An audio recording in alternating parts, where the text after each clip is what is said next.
Nicer weather this weekend does not mean our avalanche danger is gone. It was a deadly weekend in the mountains. The pandemic started almost 3 years ago. This week, some hospitals are lifting their mask mandates. And a local woman reflects on her time helping Turkey through a deadly earthquake years ago. Now her nephew is doing the same thing. We start this 5 o'clock hour with a look outside at I-25 in Colfax. Denver police say 2 drivers crashed in this area just within the last hour. I-25 southbound had been closed just north of Colfax. Crews just reopened 2 lanes, but you should still expect some delays as we are seeing on these cameras. Now, a live but fuzzy look at the Eisenhower-Johnson tunnels. I'll tell you what you can't see. It's been snowing in the mountains this afternoon. You could probably guess that from this picture. That ski drive home could be pretty tough. And tonight, the state is warning, even as snowfall slows down, avalanche danger remains a concern. 2 backcountry skiers were found dead overnight in the southern mountains after getting buried by an avalanche. The state's Avalanche Information Center says the 2 people were caught, buried, and killed in an avalanche near Vallecito Reservoir near Durango. La Plata County rescue crews say those folks left to go skiing at 7 in the morning yesterday. They had plans to return by noon, but at 9 o'clock at night, they were reported missing. Crews used some cell phone records to find them with beacon technology, and around 3:30 in the morning, they found them buried in several feet of snow. The Avalanche Information Center also says a snowmobiler is now missing in another avalanche, this one in the southern mountains, and another snowmobiler is hurt from an avalanche near Wolf Creek Pass. That area got about 35 inches of snow last week. Now, even though the avalanche danger is reducing a little bit, it's still rated at moderate. The state says the southern mountains got more snow and stronger winds than normal. We've had some very high winds today, and along with that, higher fire danger in areas where the snow has already melted. West Metro Fire tells us they've had extra resources on standby just in case today. Chris Bianchi, you told us this was going to happen today, and I'm curious how bad these winds got throughout the afternoon. Yeah, those winds are actually right now starting to ramp on up. If you're joining us from Boulder, Fort Collins, you're probably starting to notice those winds ramp on up over the course of the last hour or so. I just saw a gust of 40 miles an hour in Boulder, and again, those winds are just starting to pick up as we speak. But it's been, as you just mentioned there, Jenny, a pretty wild weather Sunday for us here across Colorado. How about this? In the mountains, we're getting snowfall. In the eastern plains, we're getting thunderstorms. But the bigger concern right now would be here into the higher terrain. That's where that snow is still falling. Of course, we've still got I-70 and 285 ski traffic. So that means that we are looking at some of those blustery, but also some snowy conditions. That's making travel pretty difficult out this way. Earlier on this afternoon, how about this? We had a severe thunderstorm warning for parts of Baca and Prowers counties. That made it the first severe thunderstorm warning anywhere in Colorado in the month of February in 23 years. So very unusual weather for us here across Colorado today with that mix of thunderstorms and snow in the month of February. Good news is, at least in terms of the eastern plains, those showers and storms are departing as we speak, and that snow should lighten on up for the most part here into the mountains overnight tonight. But that snow kind of gradually picks back up along and north of I-70 for our day tomorrow. But the bigger story as we head through the overnight hours, you're looking at it. Those winds that could gust on up into the range of 75 miles an hour for us into the foothills, southeast Colorado. Maybe some of those gusts as strong as 75 miles an hour for us as well. Again, these winds are only starting to crank on up for the foothills. In southeastern Colorado, those winds will gradually die on down as we head through the overnight hours. So again, that wind gust forecast as we head through the foothills, those winds pick up tonight. In southeast Colorado, those winds die on down. And final note here, today, 62 degrees for us here in Denver, making it our warmest day in about 2 months, but it does cool on down tomorrow. I'll have more details on how cool it gets coming up in my full forecast. Chris, thank you. Today, Buena Vista honored the life of a young Marine who died. Christopher Hutchings was just 19 years old. He just graduated high school last year. His body was found in his barracks at Camp Pendleton. Today, the town of Buena Vista honored him with a procession and a funeral. Tomorrow, Jefferson County will be honoring Canine Graffiti. He was with the department since 2015. Graffiti was shot and killed in the line of duty earlier this month. This happened near Colorado School of Mines. Authorities had sent him after a man who was armed that they say was slumped over his steering wheel, then ran from police and then fired. The memorial service is not open to the public, but they will be streaming it online at Flatiron's Community Church website, and that starts at 10 o'clock tomorrow morning. Nearly 3 years since the start of the pandemic, 3 years, can you believe that?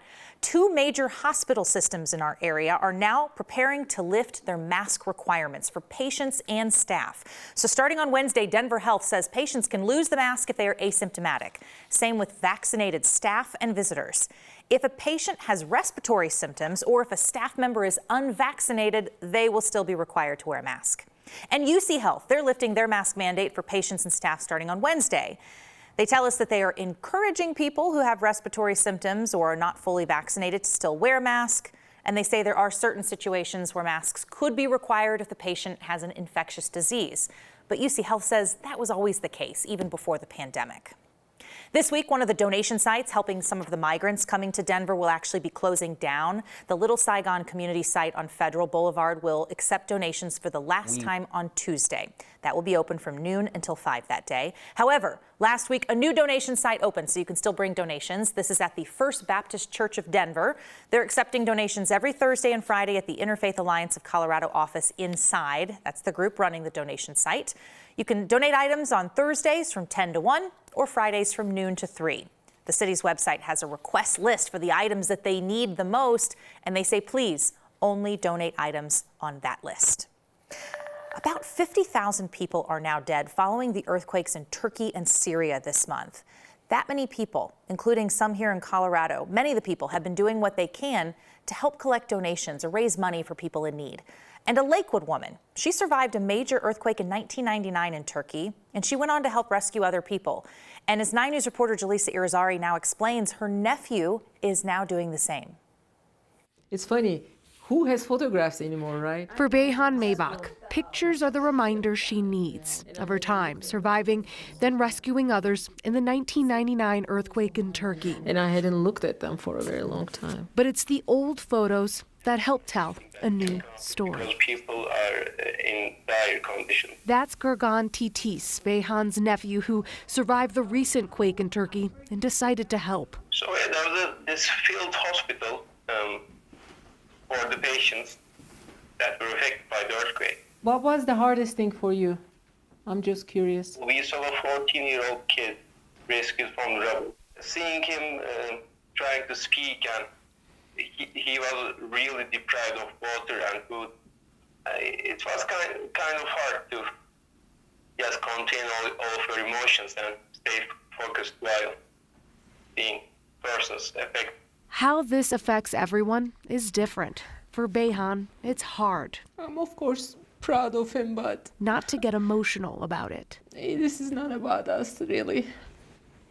It's about those people. Ezgi Karasozin would agree it's not about her. Turkey's home. But it's about what she and others can do to help their home country. Ezgi is a seismologist. She studies earthquakes for a living. I mean, I've been studying these for more than a decade now. And I still couldn't help prevent this.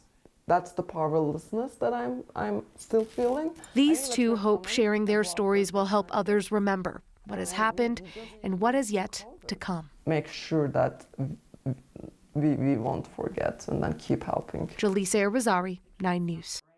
Beyhan and Ezgi are part of the Turkish American Cultural Society of Colorado. They're hosting a fundraiser next Saturday to support earthquake relief. And we've got more information about that on our website. If you're interested, just click on the link to this story. Tomorrow, the matching process starts for families who applied for universal pre-K. That deadline was Friday. The program gives kids up to 15 hours of free preschool per week the year before they are kindergarten eligible. The state says they will try to pair families up based on available space. And families will learn who they matched with at the end of March. After that, they will look at the next batch of applicants. On Tuesday, DIA will be holding an open house to talk through different ways to improve the route out to the airport. We're talking about Pena Boulevard. The airport says that road was built back in 1995 and does not meet current design standards. So they're looking at some different scenarios, like adding lanes or possibly lanes only for buses. They also want to make Pena Boulevard safer and more reliable. They want people in nearby neighborhoods like Montbello, Green Valley Ranch, Gateway. That's who they're looking to weigh in here. Recognizing that these neighborhoods are historically disadvantaged and understanding the equity element and lens of this project is absolutely critical. Tuesday's open house is at Vista Academy in Green Valley Ranch. It runs from 5 to 7 o'clock. The airport hopes to have a plan ready by the end of the year.